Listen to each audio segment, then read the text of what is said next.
Hey everyone, and welcome back to NerdTalk, the monthly podcast show where we take a deep dive into all things nerdy of the month, including games, movies, manga, comics, etc., etc. To start today, bringing once again another guest from the Lotus team onto the podcast. Here we have the director himself, the man behind pretty much everything, Gavin Konop. How are you doing, man? Welcome finally to the show. I'm doing great. Thank you for having me. Yeah, man. Getting back to like what we were talking about, you know, just kind of kicking it off, this whole thing, Lotus, it's huge. Did you expect it to get this way? Did you expect Lotus to be this project, or did you kind of just want to do what the fans want, like kind of like as a fan yourself? Yeah. I definitely did not expect the exposure that we got. It's absolutely beyond me. The fact that it got as much attention as it did. I mean, I can remember the night before we posted the Indiegogo, before we started it. Me and Warden were freaking out. We were super insecure about it. We were like, should we bring it down to 15K? Like, is 20K too much? Like, are people? We didn't want to look like an embarrassment. We were like scared people were even going to donate $100. But of course, it worked out, and I think we've like tripled the goal now, Hmm. and it's allowed us to do so much that we didn't think was possible before. I was talking to someone earlier about how, I had a short film idea back in 2019, but I was like, it's never going to happen. I won't be able to take any, I won't be able to do any of these ideas. And then when Lotus hit, I think around 40K, is when I was like, we might be able to integrate this into the Lotus story. Mm. So of course, for spoilers, I won't say what that is right now. Right. But it fits seamlessly into the story. Like it fits right in. And we're going to be filming a lot of it in additional photography in December. Yeah. But because of the fact that the funding blew up as much as it did, and because of the fact that it got as much support as it has, it's kind of led us to make the version of the movie that we never thought possible. We were always prepared to make a movie, a version of Lotus, but we were always like, we'll never be able to do this. And now because of the attention and support, we're allowed to make the movie, the movie that we've wanted to make. We to the point where we wouldn't even make a change to it. So I'm so grateful and so blown away by it.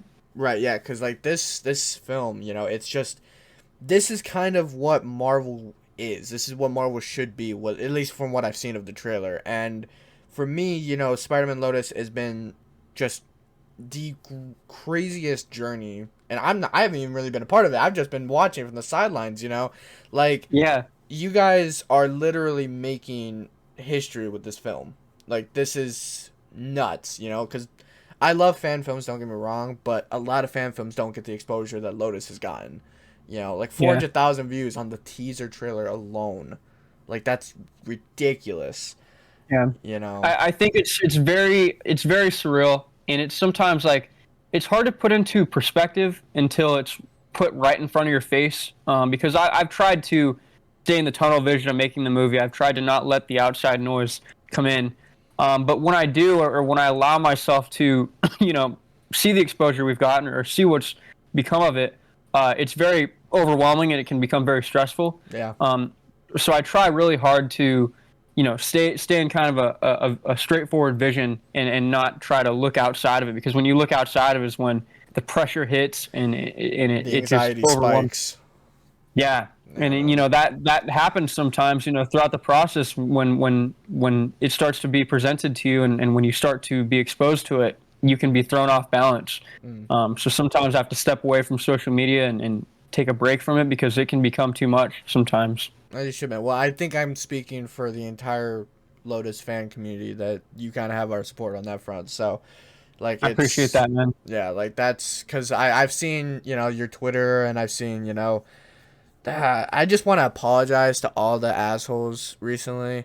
Like I don't understand people like with the whole like what was it that like people weren't getting paid and people were getting upset about that, and then Yeah, it was like there's volunteer. I opened up volunteer work, and I can admit that my response to people criticizing me for it was irrational, but it was kind of a result of me being too kind of engrossed in the reaction to the movie hmm and kind of being too invested in it. and reacting irrationally because of it. Right. So like I was saying, it can kind of drive you insane sometimes, and you can make mistakes because of that attention.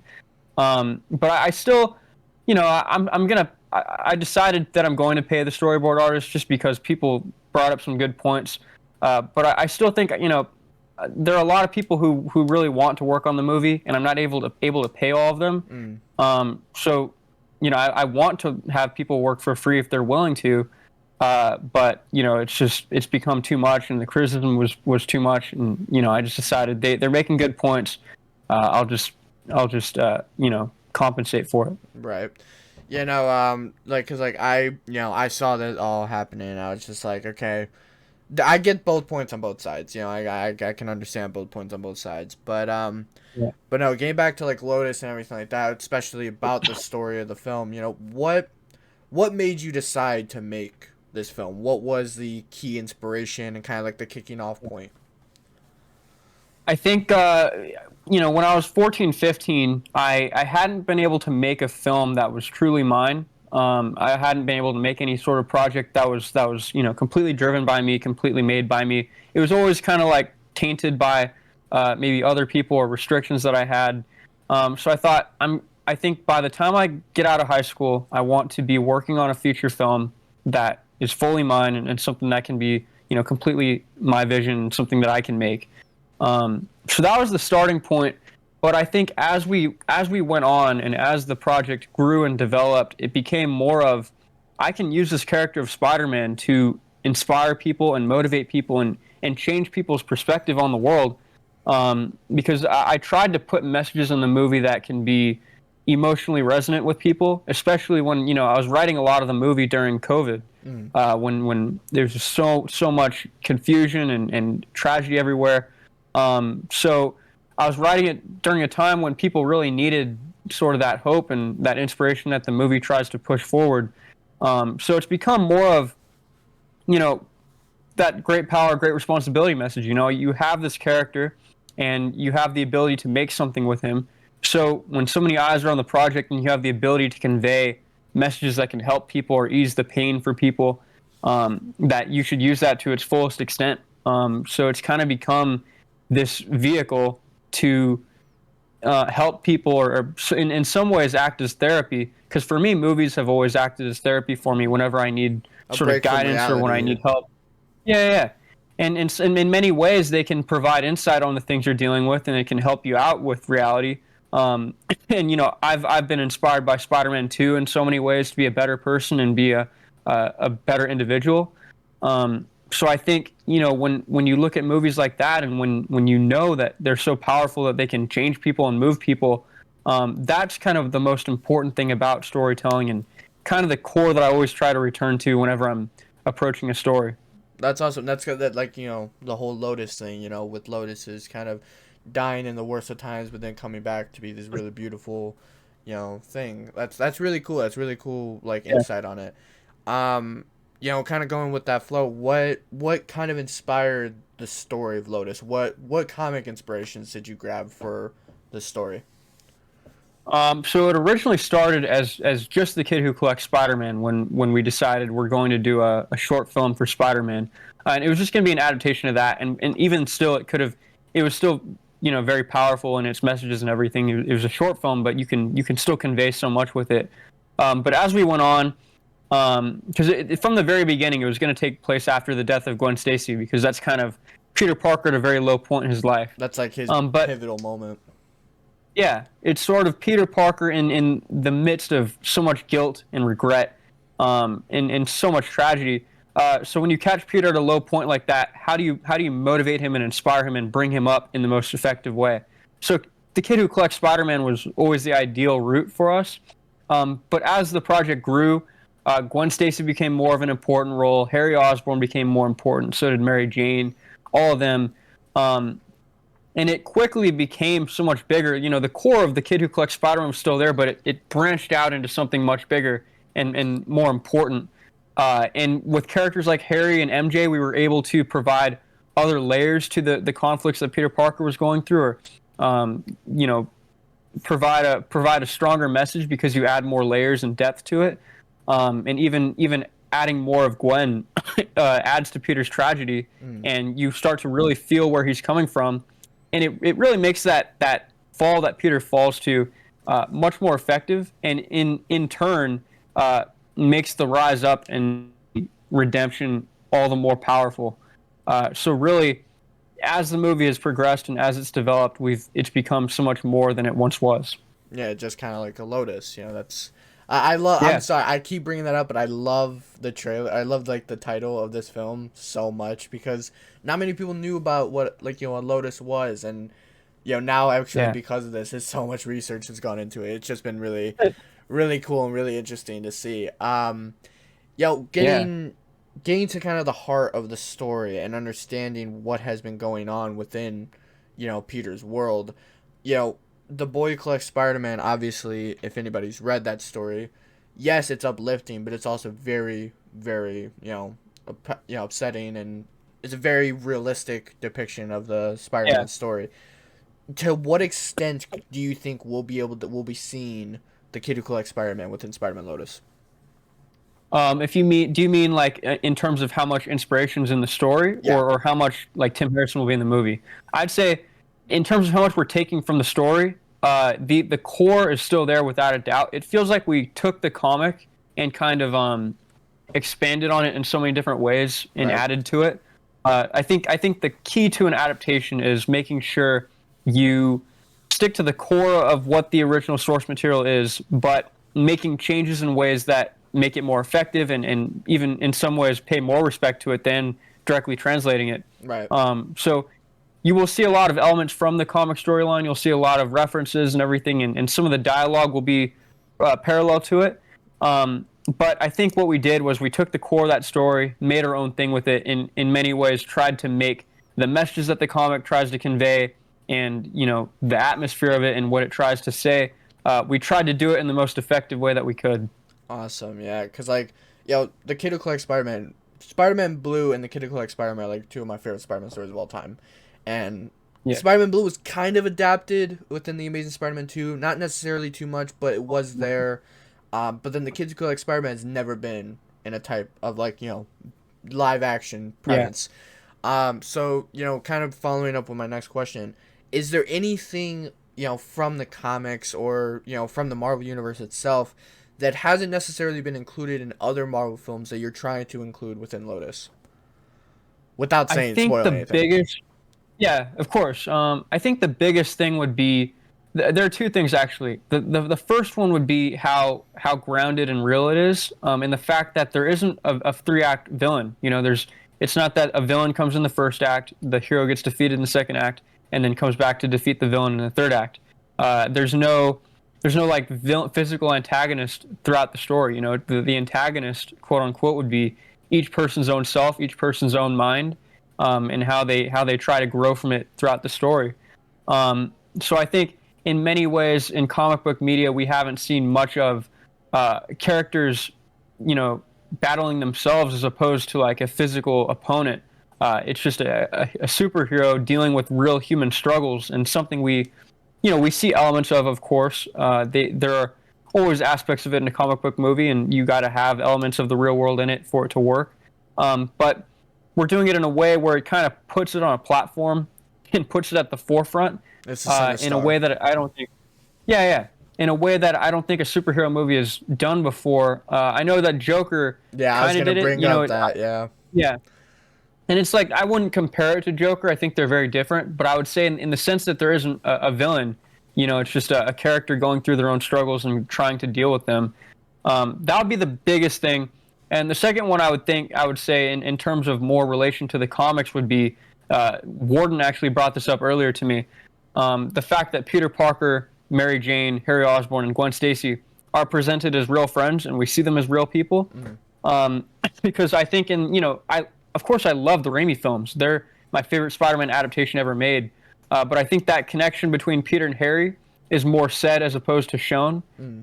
So with Lotus, what we're doing is we're really showing that they are friends and they're true people who hang out and they do things together.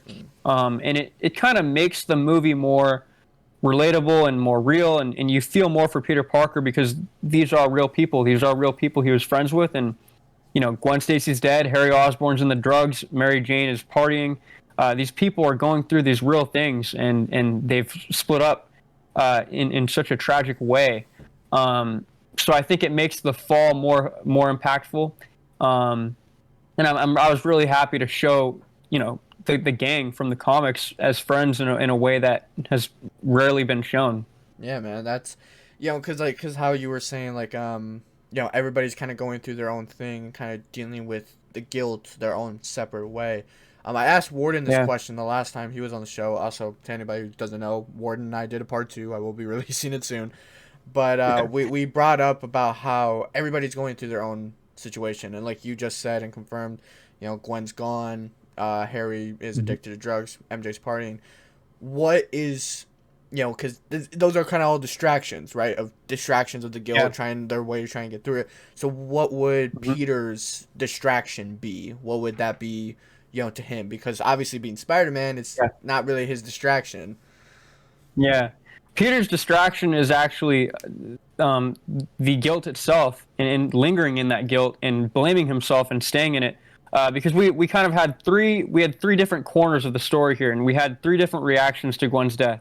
We had Harry Osborne trying to run away from his problems in the drugs. We had Mary Jane trying to run from her problems in the parties. And we have Peter Parker lingering in his problems, in his own guilt and his own regrets. So we see these people dealing with their problems in different ways. And that's why Mary Jane and Harry Osborne, I don't want to say too much, but they connect more in the story because their conflicts are so similar to each other. They deal with loss in kind of a mirrored parallel way. And it sort of connects them together and binds them together. And Peter Parker's kind of all alone and all by himself and just left blaming himself and guilting himself for everything that's happened. So that's why we felt Tim Harrison was kind of the perfect vessel for Peter Parker to approach in how he resolves his problem, because he really he can't escape from his past and he can't escape from his guilt. So the only way to really resolve him of his problems is to show him that it isn't how his mind sees it and it isn't how he perceives his own past. He tends to kind of overlook the good that he's done. He tends to overlook his merit as a person. He tends to overlook the good life that he has.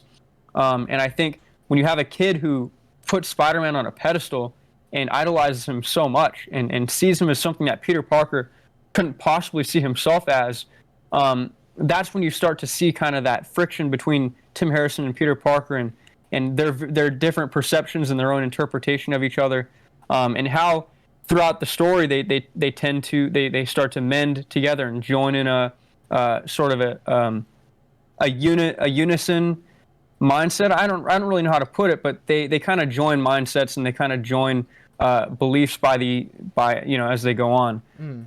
So it's very, very intricate. Each character kind of brings something different to each other, and they all bounce off each other. And it's very, very interesting, and it was great to write the script and see it all come together. Yeah, man, that because with the whole premise and the whole story, it is very much a redemption story, and it's very much a redemption story not just for Spider-Man, not just for Peter, but also for the kid who collects Spider-Man, MJ, Harry, everybody who's involved. So getting to see that really is kind of just, I guess, what I'm most excited for, because everybody's excited for this film for different reasons, which is great. Yeah. But for me, just to see the redemption arc kind of fully prosper is what I'm kind of mostly keyed for. I have 2 questions that I didn't actually write down, but these are just actually questions I have about the film. One's kind of funny, but also real. If you could cast somebody to play Norman Osborn, would it have been The Rock, or would it have actually, do you actually have a character, a person in mind? It definitely would not be The Rock. As much as I love Zoa and I praise The Rock, it would definitely not be him. I think if I had the freedom to cast literally anyone on planet Earth, it would be Matthew McConaughey. I think he physically resembles Norman the best. He would play Norman the best. He plays villains so well. He also has, I've always imagined Norman with kind of a longer face as opposed to wider. Right. That's why, Sean has that kind of the longer face. So So he gives off the Osborne vibes. So if I were to cast a Norman, it would have to kind of carry that same long, kind of Energy. skinny face. Yeah, kind of that same atmosphere. Um, this next question kind of, if it's kind of spoilery. If you don't want to answer it, it's obviously fine. But obviously, this film is, we've mentioned already, it takes place after the death of Gwen Stacy. It's happened. It's real. It's, this has actually happened. Yeah. Obviously, that most likely happened to the hands of the Green Goblin. Mm-hmm. So are we going to actually find out what happened to Norman Osborn and the Green Goblin within the story, or are we just kind of being told, okay, well, this happened? You will find out aspects of the Goblin throughout the movie that You are picking kind of your unravel words so themselves. wisely. You are like, I you will find things out throughout the story, and it will unravel itself, and everything will be revealed. It's great watching the source try and pick his words, because I asked these questions to like Warden and Twin and friggin' Sean and everybody. And they're like, I want to answer this question, but Gavin will kill me, and I'm like, okay, so Yeah. might as well ask the main man himself. Yeah, you got to be very careful with I it. know, dude. This is a film I am so happy like it hasn't had any spoilers come out, because I have no idea what this film entails. Like, obviously, I get the premise and the story, and I've read everything I can about it, but like, I don't know shit. I don't know anything about this story. I am still so confused. That teaser trailer left so many more questions than answers. Also, a brief little thing I want to mention to you is, Warden said, or I think Sean said actually, that the final shot in the trailer with the frame picture of Gwen and Peter and then Spider-Man mask, that's my favorite shot in the trailer. And correct me if I'm wrong, you filmed that like 2 days before the trailer came out. Yeah. That was I needed a final shot. right. What would the final shot have been Yeah. originally? It was a very different teaser originally. It still had the same music and everything and everything like that. But the road shot wasn't the first shot. It was actually a shot of newspapers on the New York City ground and a foot stepping onto them. I won't say like which foot that was, but that was at the beginning of the trailer originally. And I think that the original final shot was going to be Peter putting the rose on the grave that you see in the beginning. But we switched up the order. We changed it around. The rose ended up being the first shot, and I wanted to include something from Gwen in the trailer. So Right. I did that final shot a couple days before the trailer dropped. Yeah. How do you feel that Warden's line in that film, in the trailer, it was the greatest mistake of my life, has now become a meme within the Lotus community? That's actually hilarious, because the line's actually out of context. The dialogue at the beginning of the teaser and the end of the teaser aren't actually said with each other. It's actually different points in the movie, and the context is very different. And you'll see later on what he's actually referring to and what he's talking about. Yeah, because I mean, it lines up perfectly, obviously, because I'm gonna take a hard guess and say that he is referring to Gwen. Like, even though it's two different parts in the film, I'm gonna say that he was referring to Gwen, because I don't really think there would be a bigger mistake, at least in Peter's eyes, that he would have made. But no, like, just seeing, because I remember the trailer was like my favorite thing to come this year so far. It's so beautifully. I have Sunlight and Ashes on my phone now. Like, I've listened to that song on repeat. It's just, it is so beautifully shot, and I'm so happy to finally be getting a superhero trailer that doesn't have explosions. It doesn't have like, end of the world stakes. It's just a trailer showing, like, it's in my opinion, this film is just a realistic depiction of a superhero, and that's what I've just kind of wanted. But no, like, just seeing like the memes come out about this thing, like come out It's about been the hilarious.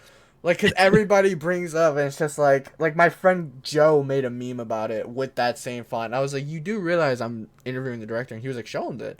I was like, are you kidding me? Like, it was this film is Yeah, the memes are hilarious.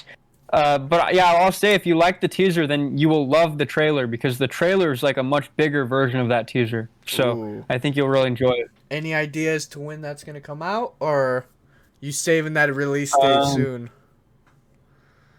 let's say October. Oh, okay. All right.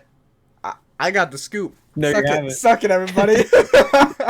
Okay, I gotta ask another funny, jokey question because I don't know if it's true or not. I hope it is for your sake because I would love to see it.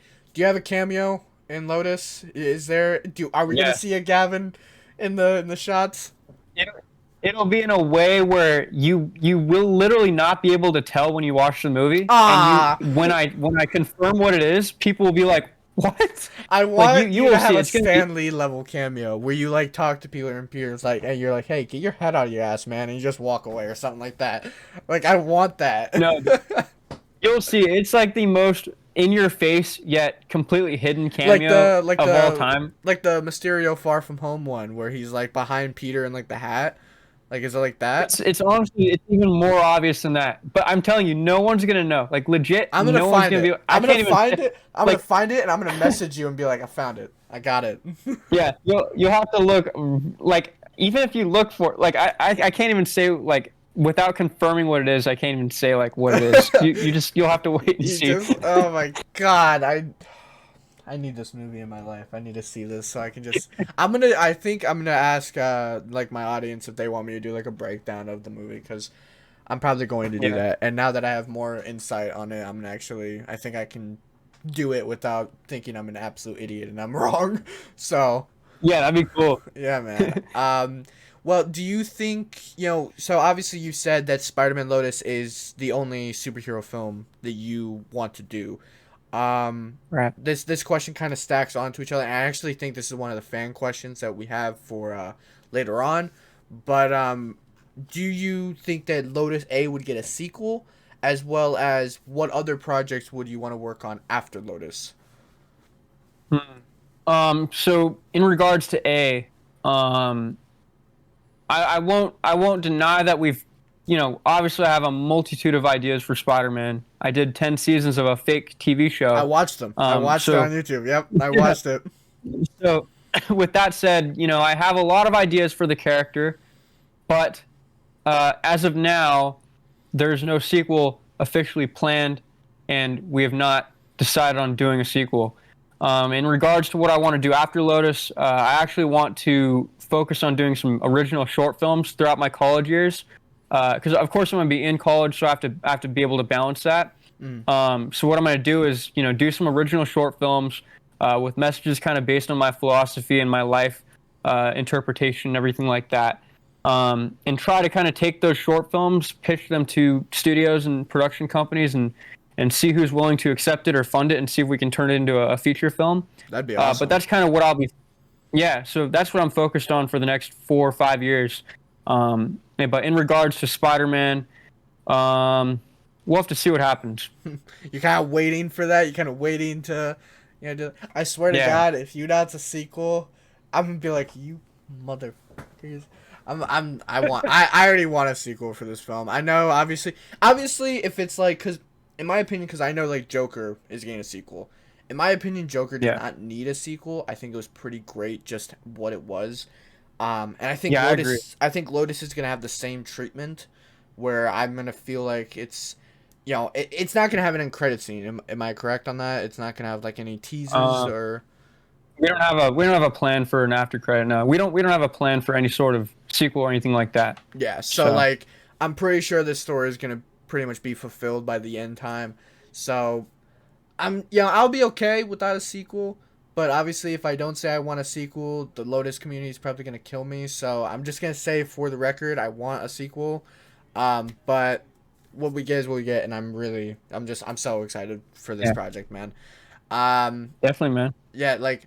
Kind of getting back to one of the first questions, with this fan base, with the Lotus community, did you expect it to be where it's at now? And also, do you have anything you want to say to the Lotus community? I really didn't expect it to turn out how it has, like, at all. I always grew up being, part of the Spider-Man fan community. I was never on the other side. I've never had any sort of fan before, anything like that, obviously. So for people to really actually, for the first time, really care about something that I'm doing, and for people to be so invested in a story that I created, is so mind blowing to me, and sometimes I'll be sitting here like, I don't know if like, I don't know, it's so I can't really put it into words, and I can't say anything here that I haven't said already on social media Right. in regards to expressing my gratitude and everything like that, because really, I mean, literally the movie could not be at the place that it is here now without them and the support and the donation thing. I mean, we were going to make a movie no matter what. Like I said, we were going to make it whether we got the funding or not. If we got $100, we would have made something. Would have been much smaller. But when it started boosting up and when it got to the point we're at now, it's like we're able to make the movie of our dreams. And I think people are going to really see that the increased funding made it better than it could possibly have ever been. So I could not be more grateful for it. Yeah, man.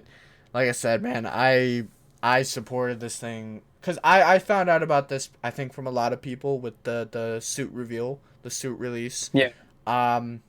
And when I saw the suit release, I thought, wow, that is like movie, because I thought it was cosplay. I thought it was like a cosplay thing. Yeah.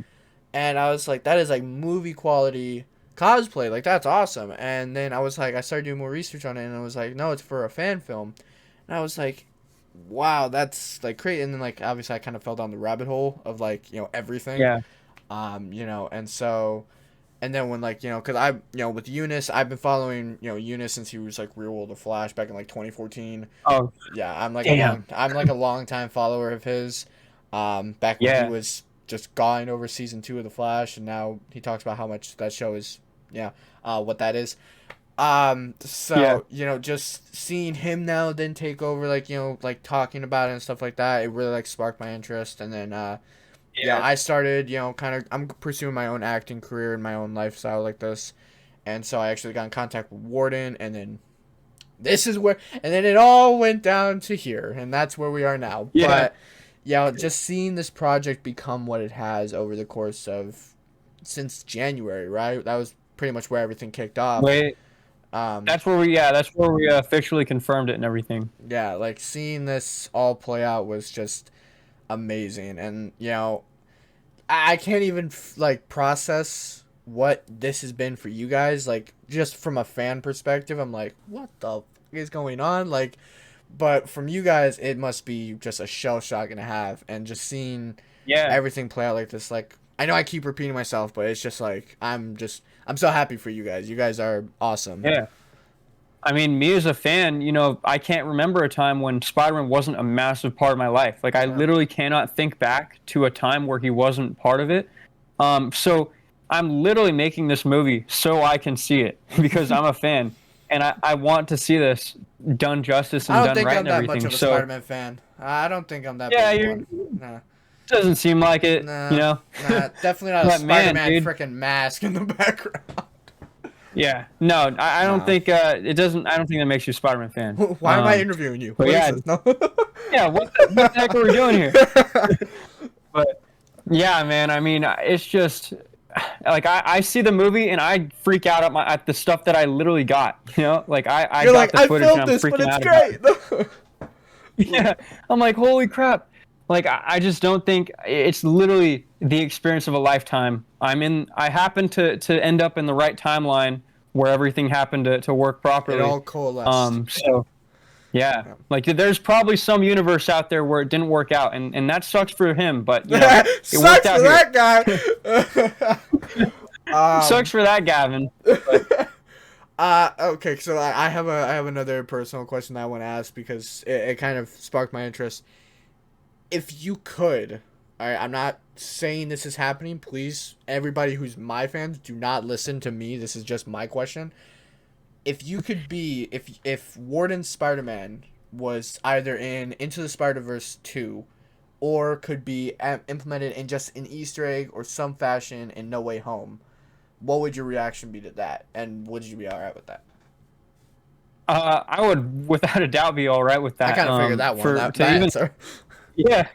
To even think of Warden being in the same room as like Tobey Maguire it's just freaking crazy.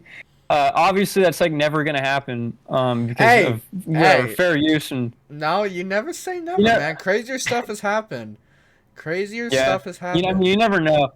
I don't know like how the legality works behind that or whatever, but if Sony happened to show up on my doorstep and they asked me about it, there's like no doubt in my mind that I would say no to Warden, it. Like that's sign now. yeah, I'm like just throwing the papers at Warden. I'm like, do it. But yeah, man, it's like no, there's like not a single doubt in my mind that I would do that. Yeah, man. I want that to happen for you guys. That if I see No Way Home and Warden's just walking in the background, I will FaceTime him so fast and be like, "Huh? Yeah, it's like, yo, what are you doing here? Huh? What are you doing?" Kind of getting back to the whole Spider-Man suit and everything like that. Yo, because like I said, I love that costume. Your guys' interpretation of the Spider-Man costume is probably my favorite one to date. Like, including the live-action ones, including everything. It's just so beautifully made. What was your first reaction to seeing that costume? Because you got that, back in, like, November, December of last year? It was back in November, yeah. Yeah. November 2020. So to see that, I mean, it's literally my ideal Spider-Man costume. Like I pulled all of my own specific expectations, every small little detail. Yeah, dude, like everything I possibly could, like every small detail that I like about Spider-Man costumes, put into one thing. So to see it, I mean, it's in my closet right there, like just hanging there. And it's like, just go get dude. That damn thing right now. I need to see this. Hold up. Oh my god. I'm cutting this right to this costume. I need to see this thing. Hey, hold on. Okay.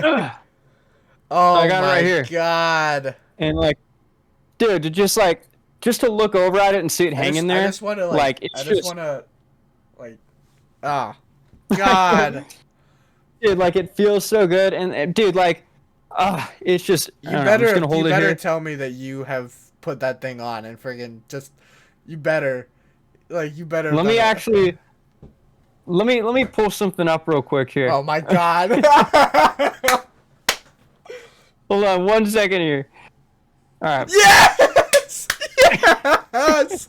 Yes. That was the other day. I was sitting here. Dude, I was in my room. I was looking at it. I was like, I shouldn't put it on. It's like I just had to do it, bro. I was like, I don't. It's like that SpongeBob. It's like that SpongeBob scene. I don't need it. I don't need it. Dude, it was like I kept like looking away. I'd look back. It was literally like 2 a.m. I'm like looking back and forth. I'm like, I'll just do it real quick. Okay, I'm doing it. I'm putting it on. Yeah, dude. So I threw it on, and I was like looking in the mirror. I was like, holy shit! Like it was just insane.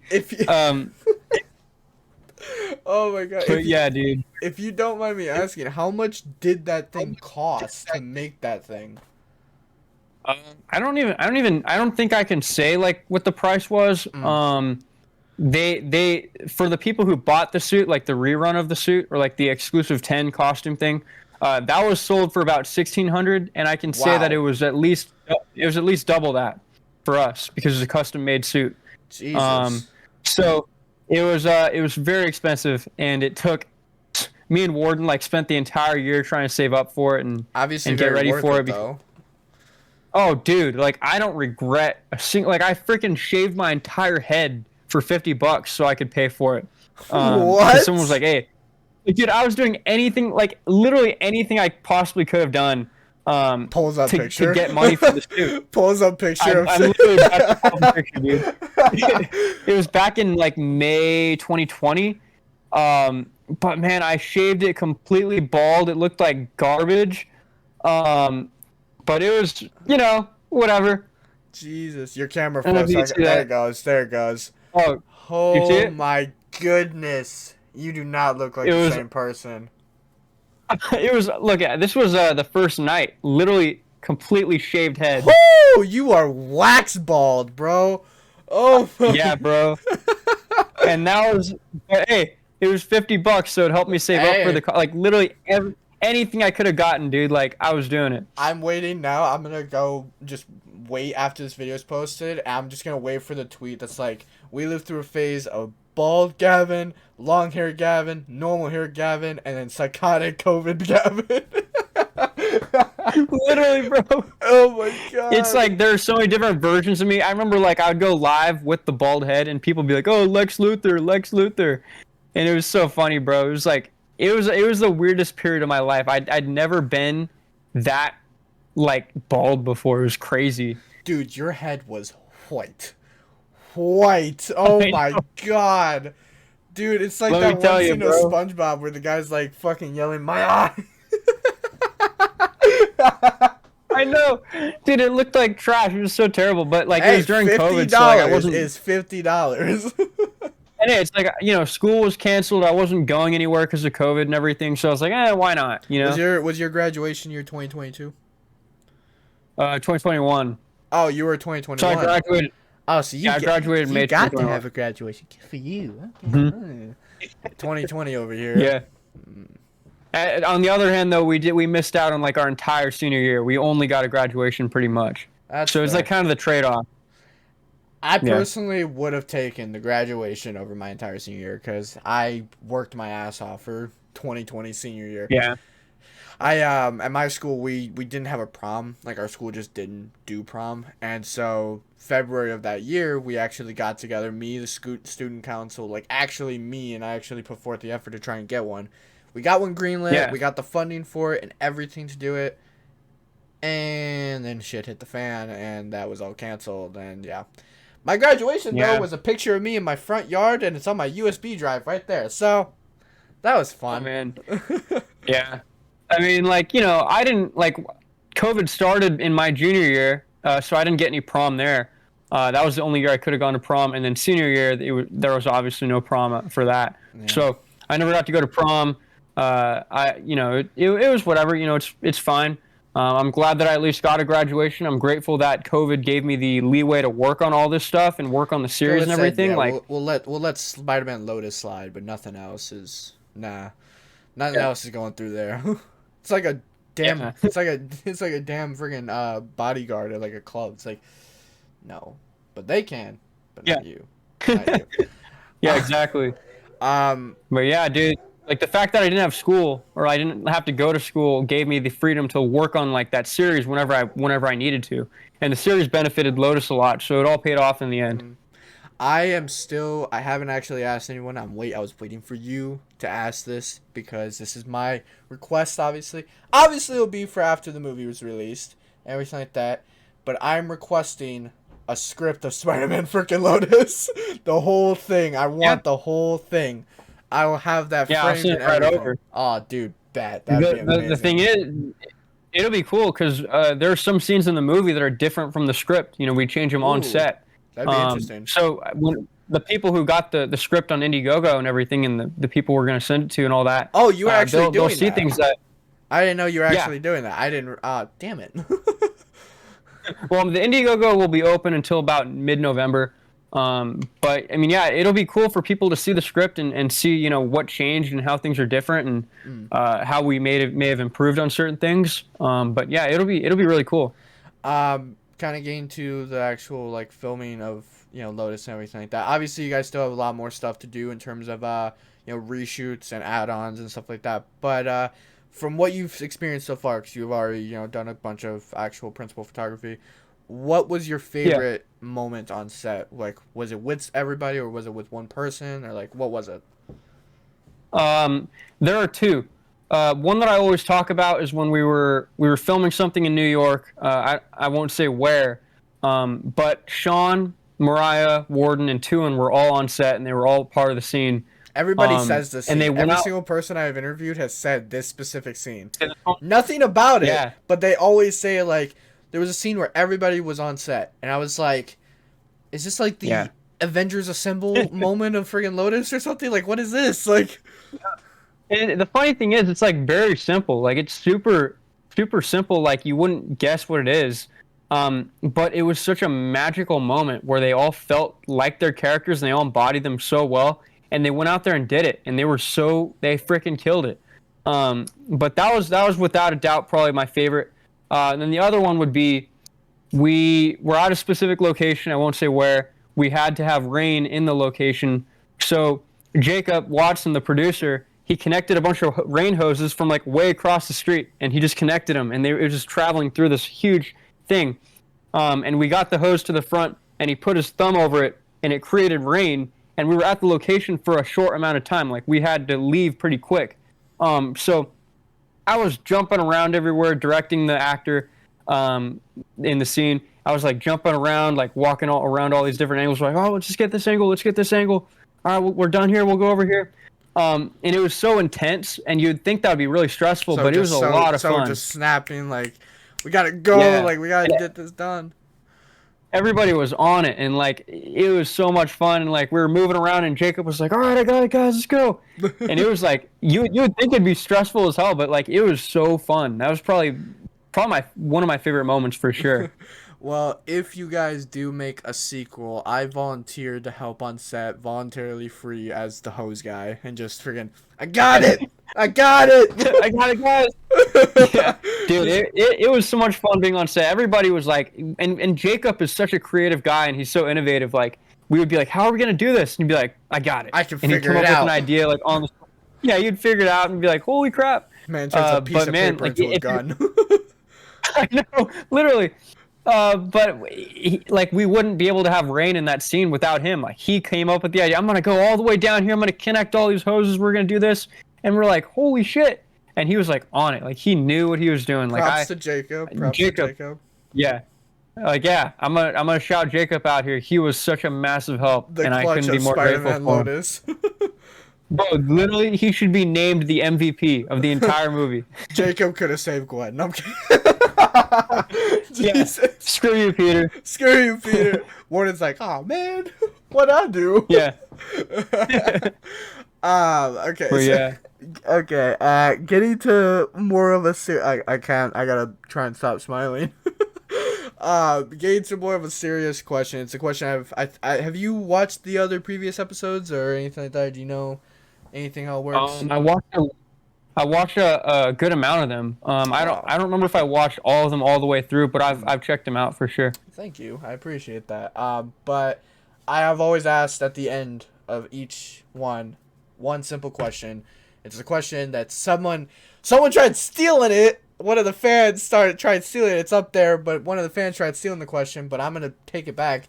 If you could describe Lotus in one word, what would it be and why?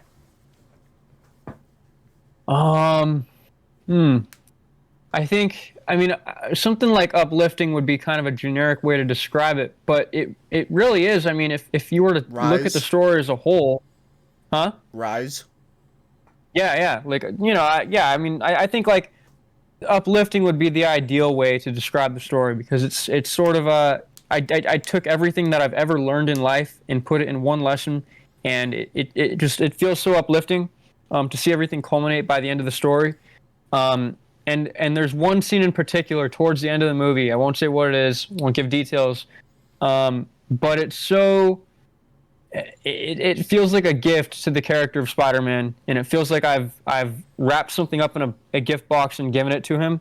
And it was so beautiful to write on with Warden. We both wrote the scene during the writing process, and we both started crying during the process of writing it, because it got so.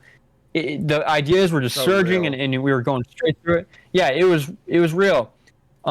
So I would say uplifting is the best way to put it, and to see that scene, it kind of culminates everything together. Yeah, man. It just, obviously, you can't say much, and I'm, understanding of that, but like, just to see this story come to what it is, and like see what, this little idea has become to. It's so amazing to have been able to see this play out. Obviously, it hasn't even released yet. We're barely even at the tip, with everything going on. Yeah. But do you guys plan to have this? I've gotten a couple answers, like a couple mixed answers here and there from Warden, Twin, and then Max. Max actually invited me, so I thought that was sweet. But you guys plan to do a theater release of this, like just like a small, like for like the actual midnight release or something like that? We've talked about it, and there are ideas for it. but we haven't officially decided on anything. We're still kind of figuring out how to go about that. Yeah, man, I'll definitely, wherever it is, if I'm invited, I will definitely haul ass to make it to that. That'd be. You are invited, without a doubt. Thank you, man. I 100%. appreciate that. But Yeah. I would love to be there just to meet everybody, see the film with everybody. But I would love to also just see this on the big screen. That's kind of the big thing for me. I would love to see this live with everybody in the big screen.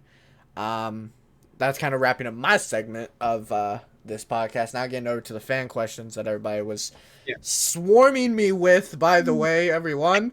I asked for a couple questions, and we got like 40 responses in a matter of 10 minutes. That was not fun, but I get you're excited.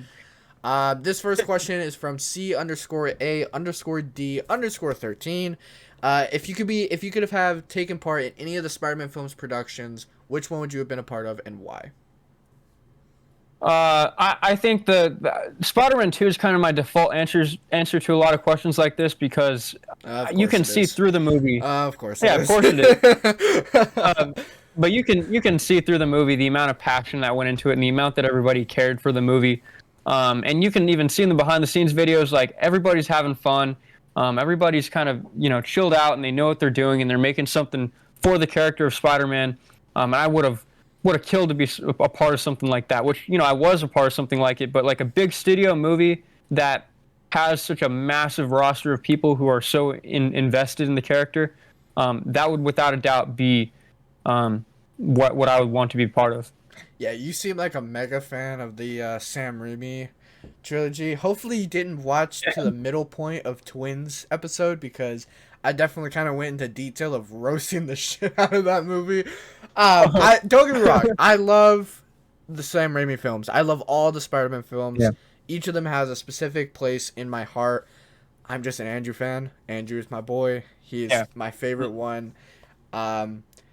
Twin broke my heart because she said The Amazing Spider-Man was great, and then she flipped right on me and said Spider-Man 2 is the best Spider-Man film, and I was like, what is this bullcrap?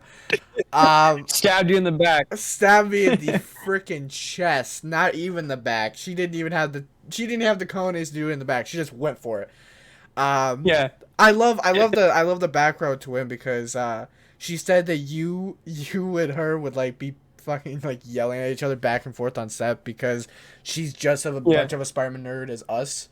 So to have her be like, this is great, what about, and then you just be like, stop or I'm gonna fire you. Like, I love that. So much fun. I love that. She knows what she's talking about. She really knows her shit. And then when we were in New York, she got Web Spinners by J.M. DeMatteis, probably one of my favorite Spider-Man runs ever. And she's reading through it right now, and she's like messaging me about it and everything, and sending me panels, and it's so fun to see her kind of she has a very similar interpretation of Spider-Man to me. So as I do. So to see her react to the comics that I've already read, and to see her like review them and everything and send them my way, has been absolutely fantastic. Yeah, like, she made me so jealous in her episode, because my favorite Spider-Man comic, anybody who knows me knows this, is the Amazing Spider-Man issue 36. It's the black issue that came out, unfortunately, right after the September 11th attacks. And I love how they wrote that story. I love the arc of like showing like how like even the villains of the Marvel Universe stopped what they were doing to like help in that crisis, in that tragedy. And I want to own that comics. I own the entire Secret Wars actual authentication comics. Like that's easily like $15,000. Infinity War, I own the entire one of those, as well as hang on. You know what? I normally don't do this, but screw it. I don't care. But here's Infinity War. I have the entire Infinity War run, which is like, holy crap, dude. Yeah, these because my father collected them when he was my age, so he passed them down to me.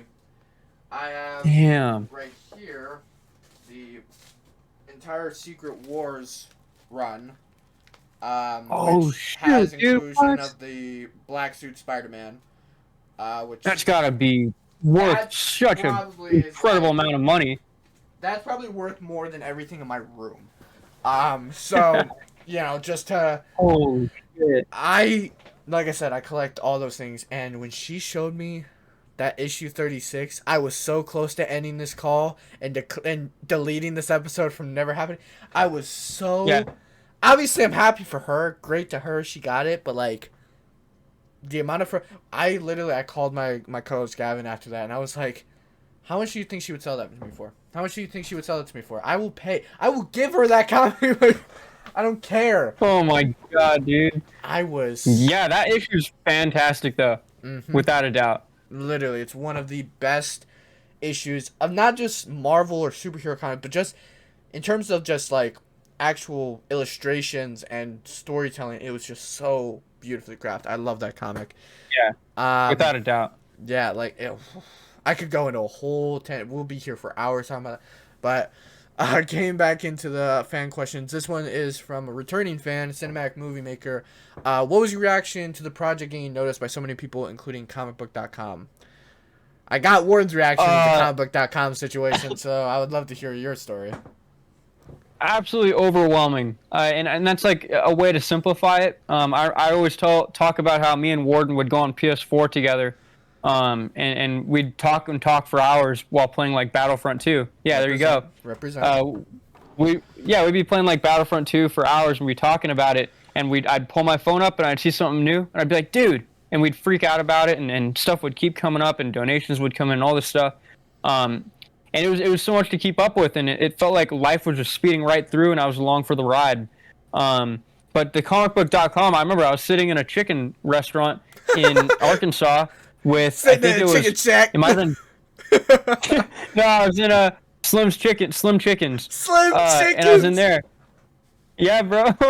So I was in there, and I remember I pulling up my phone, and I'm like, comicbook.com, and I go to it, and I read the article. I was like, holy shit. I immediately called Warden. I was like, dude, we're on comicbook.com, all this stuff. And it was so insane. It was so crazy. Like, I could not believe what I was looking at, because I remember before, or like during the process, I was like, dude, it'd be kind of crazy if like comicbook.com wrote about us or something like that. And then he'd be like, oh yeah, it's never going to happen. I was like, you're right. Yeah, well, and then they did. Y'all were fucking wrong. Y'all were wrong. Dude, I remember when that comicbook.com article came out, I was like, no way. Yeah. That's so sick. I couldn't believe it. Yeah, like, I don't know. I just seeing that pop up for me, that was awesome. No, getting to like with the third question, I should say, from Bob Jones 145. If you could describe the theme of Lotus in one sentence, what would it be? Which is kind of what I asked you earlier. Little taker. The theme of Lotus in a sentence? Oh, yeah, it is very similar. In one sentence, I would say, when we encounter loss or tragedy, we have the ability to grow from it into better people than we were before. And I think that's kind of the overall theme of, the lotus flower growing from all this turmoil and tragedy. Just like human beings, when they encounter tragedy, they become stronger as a result. So I think that overall theme would have to do with, encountering tragedy should be used to grow into stronger people. Wow. That's actually really beautiful. I've never actually... Damn. All right, Gav. All right, I see you. Getting to the next question from Torres_DLC. Do you have plans to dub the movie in any other languages? And if so, how would you feel about the voice casting situation? Yeah, we do plan to do a couple dubs. Obviously, like not every language or not like a crazy amount. But we are for sure having it done in Italian by people Lorenzo knows. He's one of the costume designers. That's without a doubt guaranteed. I would like to do Brazilian. And probably Spanish, but I haven't fully decided on which dubs and how to approach that. It'll be like after the movie's released when we do that, and we'll hold auditions for people to for each character and everything like that. But I would say for now, just kind of wait until later down the line when I actually make an announcement post about it, and because there will be dubs of the movie for sure. Definitely, man. And then getting to the last question, the last fan question, as well as the last question of that actual episode, from Manu_.vn. Is there also you do not have to answer this question. This is I think pretty spoilery. I don't know why they asked this question, but I'm gonna roll with it. Is there a second suit in the film? Apparently they got this insight from you and Eunice were joking about it a month ago. So I don't remember. I don't remember saying anything to Eunice. I don't know what they're talking about. So I don't know. they saying that you and Eunice were talking about something like this. They gotta be making something up here. I don't know what they're referring to. Looks over at the closet. I don't know what they're talking about. So is this confirmation or decline on the question at hand? It's a non-answer. Please call. I'm getting out of here. All right. I don't know. I'd say things you're curious about will be answered in the future.